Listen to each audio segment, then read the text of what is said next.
Hello everyone, मेरा नाम जितेंद्र सिंह राठौड़ है एंड इससे पहले मैं एक वीडियो दे चुका हूं। तो ये वीडियो उसी वीडियो का एक दूसरा पार्ट है। तो इस वीडियो में मैं अपनी स्ट्रेटजी के बारे में आपको बताऊंगा। और उससे पहले एक बात आपसे कहना चाहता हूं कि ये वीडियो जो भी स्ट्रेटजी है ये मेरी स्ट्रेंथ और वीकनेस के बेसिस पे है। तो आप भी अपने स्ट्रेंथ और वीकनेस के बेसिस पे अपनी वीडियो स्ट्रेटजी प्लान कीजिए। तो सबसे पहले मैं सबसे बोरिंग सब्जेक्ट के बारे में बात करना चाहूँगा, जो कि है जनरल अवेयरनेस। तो मैंने मेनली स्टडी आईक्यू को फॉलो किया था करंट अफेयर्स के लिए। तो जो उनकी गौरव गर्ग सर की डेली बेसिस पे वीडियोस आते थी करंट अफेयर्स के लिए, तो मैं उनको डेली बेसिस पे सुनता था, देखता था और नेक्स्ट डे उसको 2x पे रिवीजन कर लेता था एंड उसका एक वीकली रिवीजन भी कर लेता था। तो कोई वीडियो जो आज मतलब जो न्यू वीडियो होती है वो 20 मिनट्स या 80 मिनट्स की होती है। तो लेकिन जब उसको 2x पे हम नेक्स्ट डे रिवीजन करते थे तो वो 9 to 10 मिनट्स में हो जाती थी। और इतना ये टाइम आप तो वॉक करते करते भी सुन सकते हैं, इसको वीडियो को सुन सकते हैं, ईयरफोन के थ्रू सुन सकते हैं, क्योंकि जो चीज़ आपने कल पढ़ी आपको आप तो उससे फेमिलियर हो चुके हैं। तो वो चीज़ बहुत जल्दी रिकॉल कर लोगे आप, जब अगर उसके आप ऑडियो भी सुनते हो तो मैं क्या करता था, एग्ज़ाम से पहले ही बेस्ट 300 जो MCQs होती थी उन वीडियोस को कर लेता था, क्योंकि मैंने डेली बेसिस पे वीकली बेसिस पे किया था। तो उसमें मुझे बहुत ज़्यादा टाइम नहीं लगता था और एक मेनली मैं स्टडी आईक्यू को बहुत अच्छे से रिवीजन कर लेता था। बट एग्ज़ामिनेशन से पहले एक PDF सोर्स को भी हम अगर पढ़ के जाएँ तो बहुत अच्छा होगा। तो मैंने अफेयर्स क्लाउड की जो मंथली कंपाइलेशन आती थी बैंकिंग एंड फाइनेंशियल अवेयरनेस वाली और करंट अफेयर्स वाली, तो उनको मैं कर लेता था। उनको तब कर लेता था जब स्टडी आईक्यू से अच्छे से रिवीजन हो जाता था।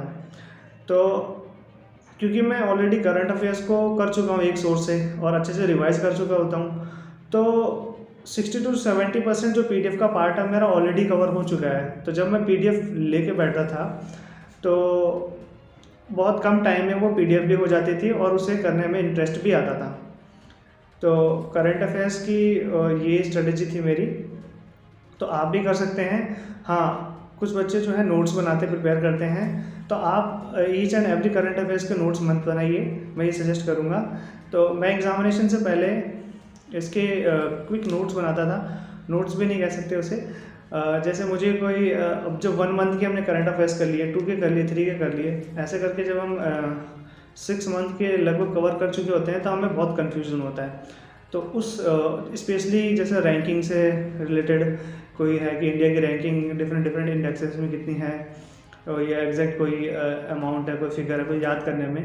तो कुछ जहाँ मुझे लगता था कि मुझे इसको रिटेन करने में दिक्कत हो रही है, मैं इसको 2 बार पढ़ चुका हूँ फिर भी मुझे इसमें कन्फ्यूजन हो रहा है, केवल उन्हीं करंट अफेयर्स को मैं एक पेज पे बहुत शॉर्ट में 1 लाइनर नोट्स बनाता था और 4 to 5 pages max to max होते थे, जो 6 to 7 मंथ्स के जो भी मेरे करंट अफेयर्स होते थे उनके।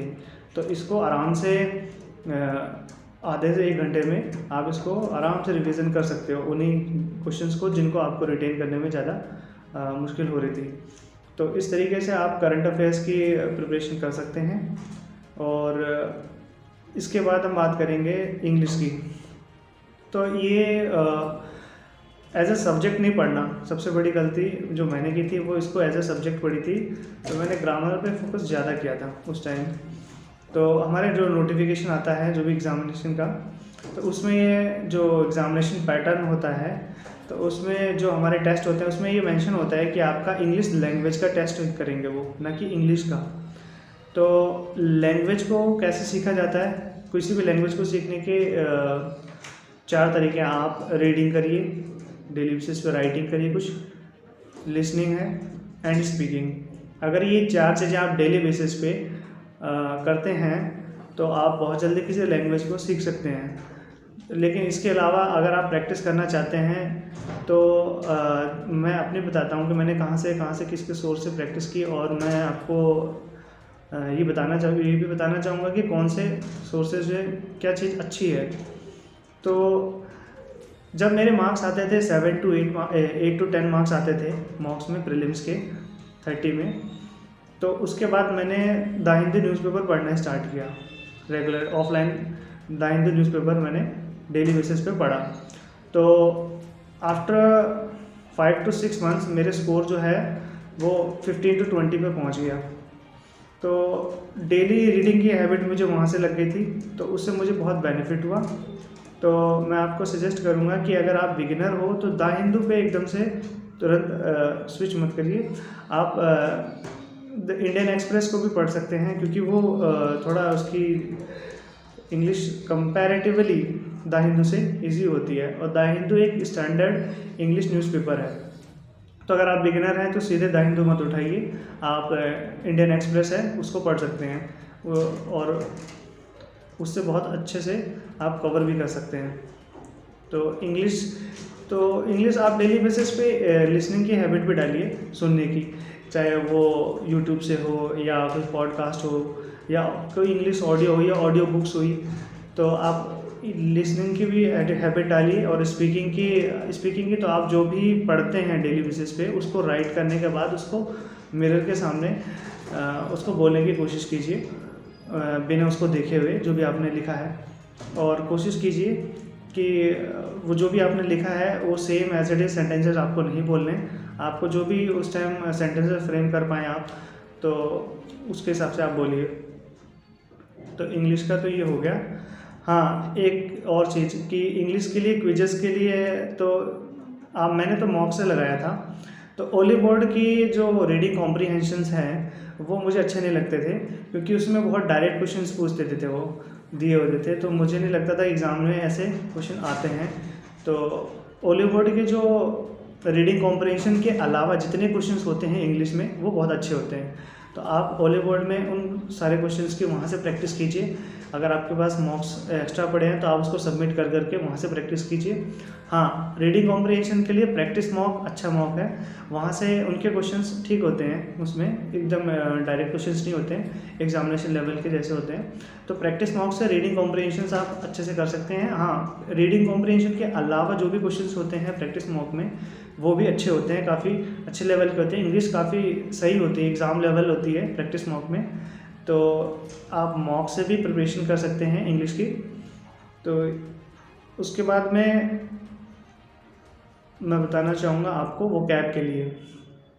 तो वोकैब के लिए आप क्या करिए, जो भी आप पढ़ते हैं तो आप उसे एक डायरी में नोट करते चलिए साइड बाय साइड। क्योंकि अगर आप नोट नहीं करते हैं, अगर ऐसे स्ट्रेटेजी अपनाते हैं कि आपको नोट नहीं करना, तो फिर आपके लिए रीडिंग ज़्यादा करनी पड़ेगी। क्योंकि कोई भी वर्ड अगर हम आज पढ़ रहे हैं तो वो उसका रिवीजन ऑटोमेटिकली हो जाएगा आपको, आज नहीं तो कल, अगर आप खूब सारा रीड करते हैं तब।